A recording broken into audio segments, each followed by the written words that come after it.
আসসালামু আলাইকুম। একটা রেসিপি নিয়ে চলে এসেছি, প্র্যাকটিস করে দেখাবো দোকানের মতন। আপনারা দেখতে থাকুন কেমন করে বানাই।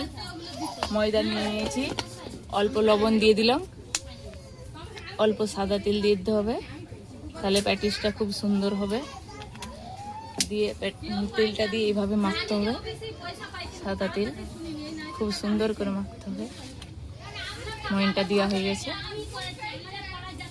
খুব সুন্দর করে ময়নটা দেওয়া হয়ে গেছে। দেখুন বন্ধুরা, কত সুন্দর ময়নটা দেওয়া হয়ে গেছে। এবার হালকা হালকা পানি দিয়ে ডোটা বানিয়ে নেব।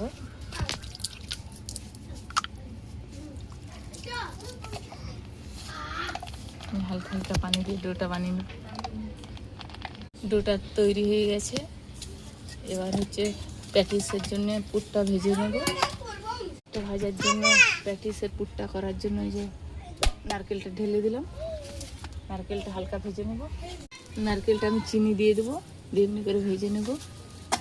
চিনি দিয়ে আপনারা যে যেমন খান তেমন চিকেন দিয়েও বানাতে পারেন। প্যাটিসটা যে যেমন করে বানিয়ে খেতে পারেন। আমি নারকেল দিয়ে বানাচ্ছি। এইভাবে নারকেলটা ভেজে নিয়ে এসেছি, নামিয়ে নিলাম। এভাবে উঠে নেব।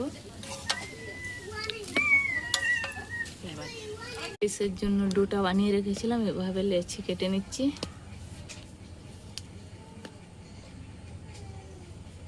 একে একে বেলে নেব।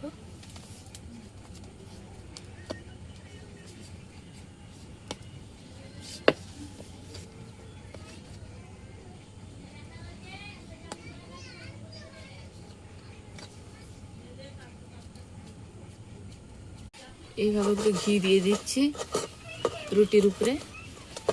ঘি দিয়ে দেবো, তাহলে রুটিটা জড়াবেন, খুব সুন্দরভাবে ছেড়ে যাবে। ঘি দিয়ে দেবো, হালকা ময়দা ছড়িয়ে দেবো এর উপর।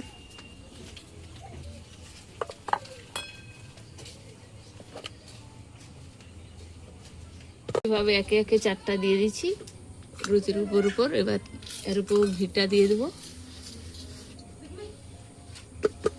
ঘিটা দিয়ে আটাটা ছড়িয়ে দেবো ওর উপর। এইটা মুড়ে নিচ্ছি, এইভাবে আরেকবার বেলে নেব, দিয়ে প্যাটিসের ডিজাইনে কেটে নেব।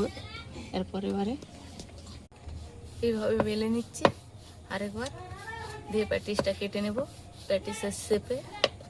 এইভাবে প্যাটিসের শেপে কেটে নেব।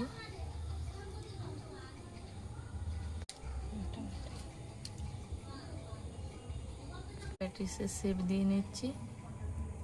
আমি তো ঠিকঠাক বানাতে পারিনি, তাও এইভাবে প্যাটিসের শেপ দিয়ে নিচ্ছি। প্যাটিসটা হয়ে গেছে। প্যাটিসটা ভাজার জন্য কড়াই বসিয়ে দিলাম।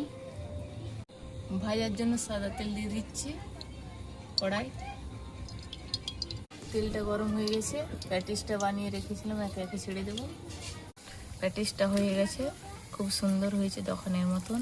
একটা ভেঙে দেখাচ্ছি, খুব সুন্দর হয়েছে প্যাটিসটা। আমি নারকেল দিয়ে বানিয়েছিলাম বলে সাদা দেখাচ্ছে, খুব সুন্দর হয়েছে প্যাটিসটা।